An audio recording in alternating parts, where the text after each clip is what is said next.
Cricket ஃபேன்ஸுக்கு வணக்கம். ரொம்ப நாளுக்கு அப்புறம் லியாம் லிவிங்ஸ்டன் ஃபார்முக்கு வந்துட்டாரு போல அப்படிங்கிற மாதிரி ஆர்சிபி செலிப்ரேட் பண்ணிட்டு இருக்காங்க. ஸோ ஓவராலா எந்தெந்த கிரிக்கெட்டர்ஸ் ஃபார்மில் இருக்காங்க, சிஎஸ்கேக்கு யாரெல்லாம் சாதகம், ஆர்சிபி மும்பை இந்தியன்ஸுக்கு யாரெல்லாம் சாதகம் அப்படிங்கிறத பார்க்கலாம். அதுக்கு முன்னாடி ஃபர்ஸ்ட் டைம் சேனலுக்கு வரீங்கன்னா மறக்காம சப்ஸ்கிரைப் பண்ணி சப்போர்ட் பண்ணுங்க. அப்போ தான் அப்டேட் எல்லாமே உங்களுக்கு வந்து சேரும். சரி வாங்க வீடியோக்குள்ள போவோம். சூப்பர் சவால் நேற்று நடந்த மேட்ச்ல ஆர்சிபி ஃபேன்ஸ் இங்கிலாந்து கூட வெயிட் பண்ணி பார்த்துட்டு இருப்பாங்க. அஃப்கோர்ஸ் இந்தியா ஜெயிக்கணும்னு ஆர்சிபி நினைச்சாலுமே இந்த ஃபில் சால்ட்டோ இல்லை லியாம் லிவிங்ஸ்டனோ ஒரு மூலையில பெர்ஃபார்ம் பண்ண மாட்டாங்களா அப்படிங்கிற மாதிரி ஒரு ஏக்கம் இருந்திருக்கும். ஏன்னா அந்த அளவுக்கு போர் கிரிக்கெட் ஆடிட்டு இருந்தாங்கன்னு சொல்லி ஆகணும். ஆனா நேத்து லியாம் லிவிங்ஸ்டனுக்கு பெர்ஃபெக்டான அந்த ஸ்டார்ட் கிடைச்சது. அதை கடைசி வரைக்கும் யூட்டிலைஸ் பண்ணி போனாரு. இருந்தாலும் 50-ஆ கன்வெர்ட் பண்ணி இருக்கணும் அப்படிங்கறதான் எல்லாருடைய ஆசையுமே. ஸோ நேத்து இங்கிலாண்டை பொறுத்த வரைக்கும் செம்மையா பெர்ஃபார்ம் பண்ணாங்க. பேட்டிங்கை பொறுத்த வரைக்கும் 148லயே ஆல்மோஸ்ட் 8 விக்கெட் அப்படிங்கிற மாதிரி ஆயிடுச்சு. ஒரு 150 160 சுருட்டிடுவாங்க அப்படின்னு எக்ஸ்பெக்ட் பண்ணப்போ ஆதில் ரஷீத் கடைசி பார்ட்னர்ஷிப்புக்கு பார்த்தோம் அப்படின்னா பவுலர்ஸ் கூட சேர்ந்து அந்த ஒரு 170 அப்படிங்கிற ஒரு செமையான ஒரு டோட்டலை போட்டாங்கன்னு சொல்லி ஆகணும். அஃப்கோர்ஸ் ஹியூஜ் டோட்டல் கிடையாது, ஆனால் டீசென்டான டோட்டல் 170 அப்படிங்கிறப்போ ஒரு உத்வேகம் வரும் பவுலிங் போடுறதுக்கு.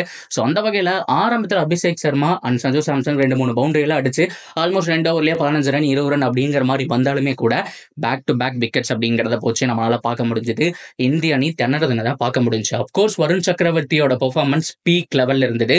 உண்மையாலுமே மிகப்பெரிய அசட்டுங்க. ஸோ அவரை பாராட்டி ஆகணும். ஹர்ஷா போக்லே என்ன சொன்னாரு தெரியுமா? ஸோ யூஸ்வலாக நாங்கள் வின்னிங் சைடுக்கு தான் மேன் ஆஃப் த மேட்ச் கொடுப்போம். ஆனால் இந்த மாதிரி ஒரு பெர்ஃபார்மன்ஸ் பண்ணா என்ன பண்ண முடியும் சொல்லுங்க. ஸோ கண்டிப்பாக உங்களுக்கு தான் கொடுத்தாங்கணும். டிராஃபி வைக்கிறதுக்கு வீட்டில் இடம் இருக்கா அப்படிங்கிற மாதிரி கேட்டாரு.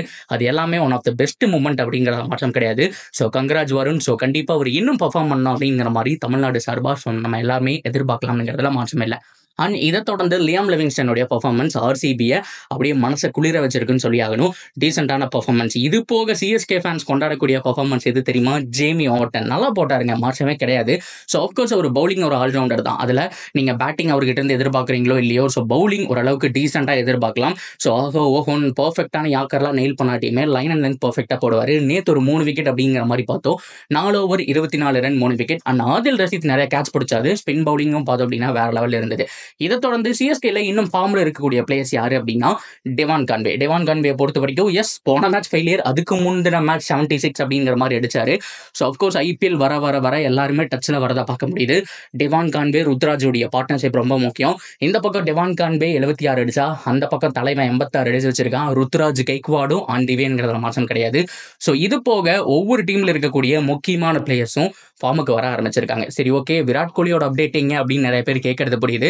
டெல்லி டீமுக்காக கிட்டத்தட்ட 10 வருஷம் 13 வருஷத்துக்கு அப்புறம் இந்த ஜெர்சியை போடுறாரு மனுஷன். ஸோ டெல்லி டீமுக்காக ஆடுறதுக்கு ரெடி ஆகிட்டாரு. ஸோ அவரும் பார்த்தோம் அப்படின்னா தீவிரமாக பயிற்சியில் ஈடுபட்டிருக்காரு.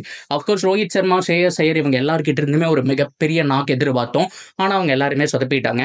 விராட் கோலி சொதப்ப மாட்டாரு அப்படிங்கிற மாதிரி எதிர்பார்ப்போம். ஏன்னா மேக்ஸிமம் ஓடிஐ மேட்சஸ் கிடையாதுங்க, இன்னும் ஒரு சீரீஸ் தான் இருக்கு. ஸோ அதுக்கப்புறம் டைரக்டாக சாம்பியன் ட்ராஃபி போகணும். 10 நாளில் என்ன பண்ண முடியுமோ அந்த அவுட்புட் அப்படிங்கிறத கொடுத்தே ஆகணும்.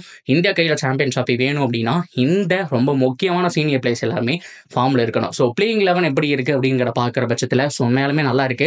இந்த தடவை கோப்பை அடிக்கிறதுக்கான சான்ஸ் இருக்கு. ஸோ பாகிஸ்தானில் நடக்கிறதுனால அவங்களுக்கு அட்வான்டேஜ். ஸோ நம்மளை பொறுத்த வரைக்கும் வெளியில் ஆடுறோம். நம்மளும் லீக் மேட்ச்ல டாப்ல வந்தோம் அப்படின்னா சவுத் ஆப்பிரிக்கா கூட இல்லைன்னா ஆஸ்திரேலியா கூட செமிஃபைனல் வரக்கான சான்ஸ் ஹைலி பாசிபிள். பொறுத்திருந்து பார்ப்போம் என்ன நடக்குது அப்படிங்கிறத. ஸோ ஐபிஎல்ல உங்களுடைய ஃபேவரட் டீம் என்ன, எந்தெந்த பிளேயர் ஃபார்மில் இருக்காங்க, ஸோ நீங்க ஆதரிக்கக்கூடிய பிளேயர்ஸ் யாரு, சிஎஸ்கே பொறுத்த வரைக்கும் யாரெல்லாம் எதிர்பார்க்குறீங்க, அண்ட் ஆர்சிபியை பொறுத்த வரைக்கும் நிறைய பேர் கமெண்ட் பண்ணிட்டே இருக்கீங்க. ஸோ உங்களுடைய பெர்ஃபார்மன்ஸ் யார் சூப்பரா பெர்ஃபார்ம் பண்ணணும்னு எதிர்பார்க்குறீங்களோ தாராளமாக கமெண்ட் செக்ஷன்ல ஷேர் பண்ணிக்கலாம். அண்ட் தொடர்ந்து அப்டேட்டுக்கு சேனலோட இணைஞ்சிருங்க. மறக்காம சப்ஸ்கிரைப் பண்ணி சப்போர்ட் பண்ணுங்க.